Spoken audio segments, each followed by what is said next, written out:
So when considering what video to do next, like many who do these vinyl community videos and have channels, the first thing that came to mind was it's time to start doing some top 10 lists. And I thought about different time periods, different years, and the one that sort of popped up to me was the 80s, because to me, it's sort of a decade that despite the fact that there's a lot of music from that period that I really like, I sort of look past it when I consider lists. I don't know the best way to put it, but I've never really considered what my favorite records are of that decade, which is the decade, my sort of pre-teen and teen years. So I thought of that over the last 24 hours and thought it would be a good idea to figure out what those records are, what my favorites are from that period, which, as we all know, was sort of a strange period for music. But a lot of great records came out in that decade. So let's do it. Let's do a top 10 from the 1980s. We'll count down from 10 to 1. So at number 10 is Ted Hawkins' Watch Your Step. Ted Hawkins, for those who aren't familiar, was a singer-songwriter. I believe he performed on the Santa Monica Pier for many, many years. He had no records, and I believe late in his life, somebody in the industry, whether it was a label exec or what, I can't remember who it was, saw him performing on the pier, and he was then signed. Looks like this is on Rounder Records, great label out of Massachusetts. He was signed, and they put out as many records as they could, as quickly as they could, before he passed away. This is my favorite. I saw this in a record store. It's probably about 2 years ago. I think it was somewhere up here in Northern California, and it was one of those records you see and your heart starts to race because you can't believe that it's there. I've never seen this anywhere. I haven't checked Discogs to see if it's widely available or what, but this was an incredible find. I love this record. I listened to it today. Number 10. Number 9 is my favorite album cover of all time, which is The Replacements' Let It Be. A sensational record. Many will probably say, really? Only number 9? But I came in pretty late to The Replacements, and it's been sort of a slow, steady climb. I have most of the records. Tim is another one that I adore. But this one, I really think is their best. Looks like Peter Buck from REM, he's coming up on a bunch of these videos, appeared on this. Peter Jesperson, the great label exec and former manager of The Replacements, who I had the pleasure of meeting a few times. Just a wonderful, wonderful guy.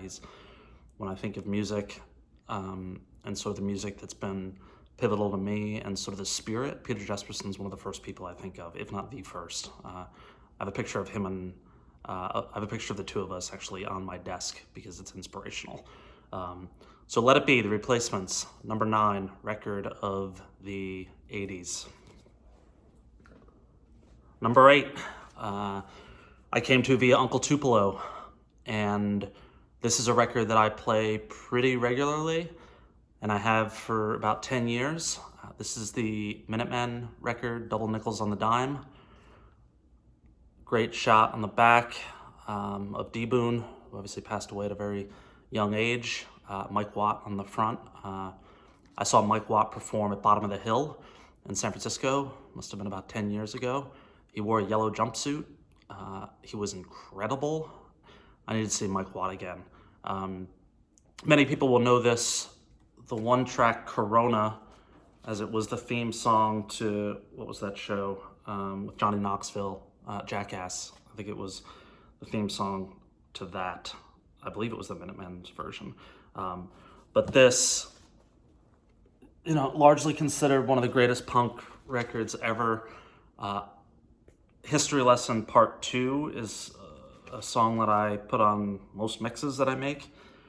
A sensational album that turned me on to so much music. Put out on SST, the great label, the great punk label. Came out in 1984. Minutemen, Double Nickels on the Dime, number 8. Number 7, I was a kid, right? And this music, it influenced everybody. Michael Jackson's Thriller. I think I mentioned on my last video that I saw the Jackson 5 perform.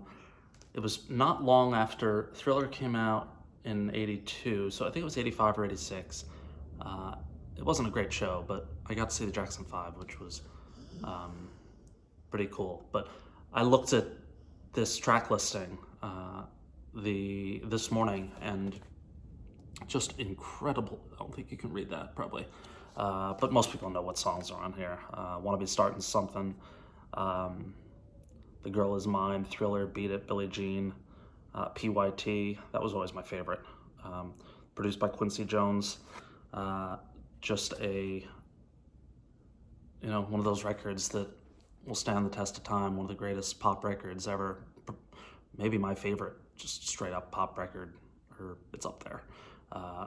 Thriller, coming in at number 7. Number 6.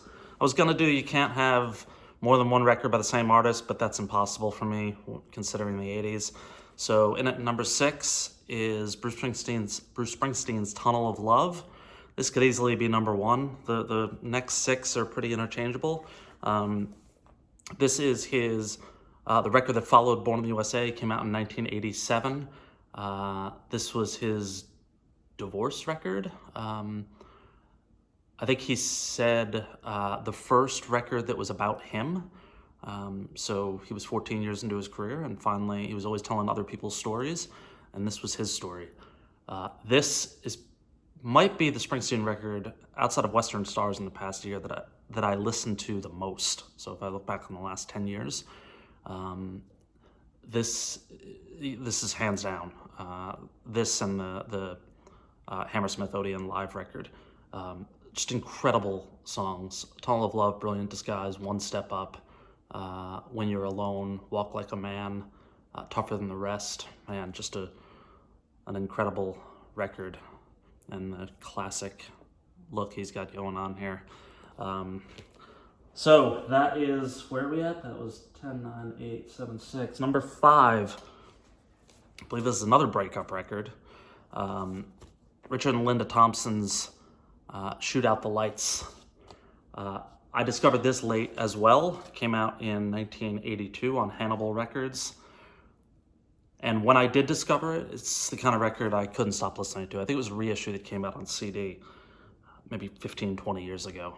And it has turned into one of my favorite. Wall of Death, especially REM's cover of Wall of Death. That's my number one. Shouldn't give that away, maybe that's a video. Favorite cover songs ever. Number 1 will always be REM's Wall of Death, which is the last track on this record.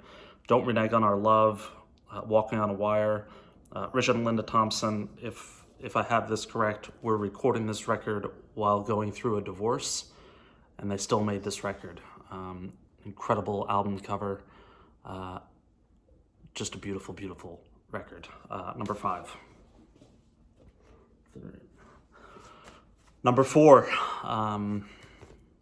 more Bruce. The River, double album. His first double album. Does he have any more? Human Touch and Look It Down are not double albums. They're separate albums released at the same time. Maybe one I'm not thinking of right now, but The River, it's a bit uneven. There's a couple tracks. I think he should have, in retrospect, if this was one record, it would have been a perfect album, because the good songs are really good. Tracks, The River, obviously, which has been covered by many, many people. Point Blank, Stolen Car, Drive All Night, Wreck on the Highway, The Price You Pay. But there are a few, You Can Look But You Better Not Touch. Could have left that off. I Want to Marry You, maybe skip that one. But the strong songs are so good that no doubt this is in my top 5 at number 4. As you can see here, I think it's, what is it, $7. My mother bought me this when I was probably 10. Would it have been out? Yes, it was out. She bought me this and American Beauty, the Grateful Dead record, at a garage sale. American Beauty was $10, this was $7. And that was a big deal for my mom in terms of expenses. I came home one day and these two were sitting on my bed or my dresser or whatever. I still got it, still listen to it all the time. Closing in on the top 3, or we are now at the top 3. Just listened to this record before I sat down to do this video, just to remind myself of how much I love it. It's REM's Murmur.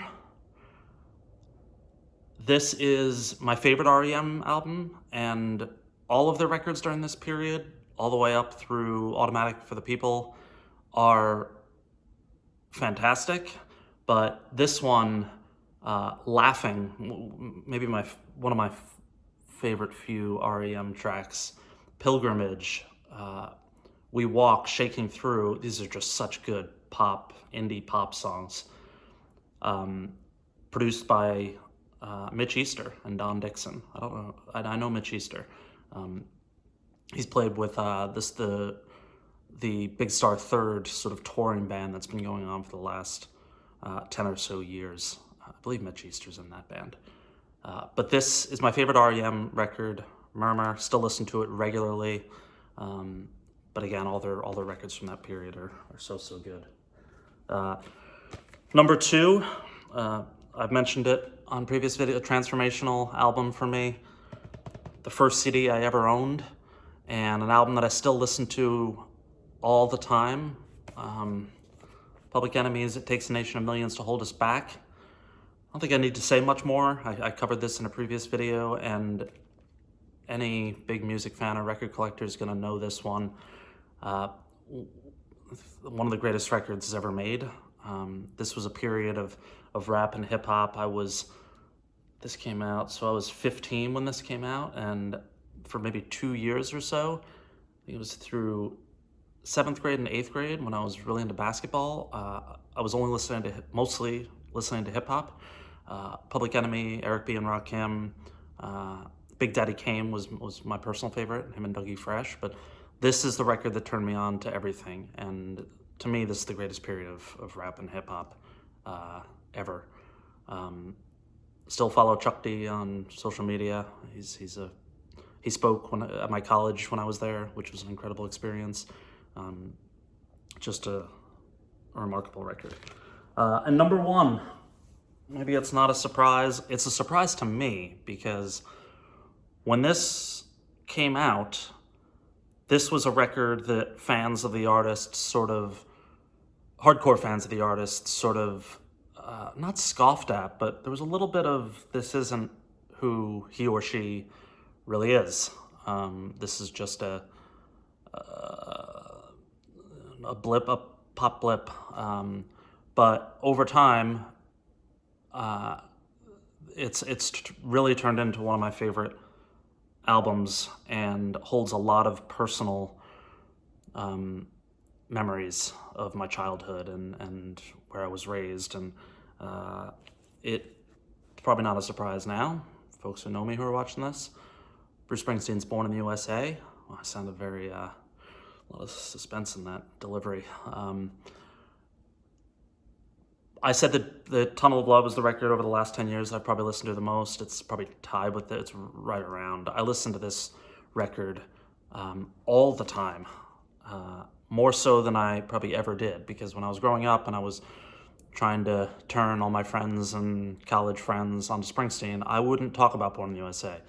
We'd talk about Darkness on the Edge of Town and The River, and Wild the Innocent and Greetings.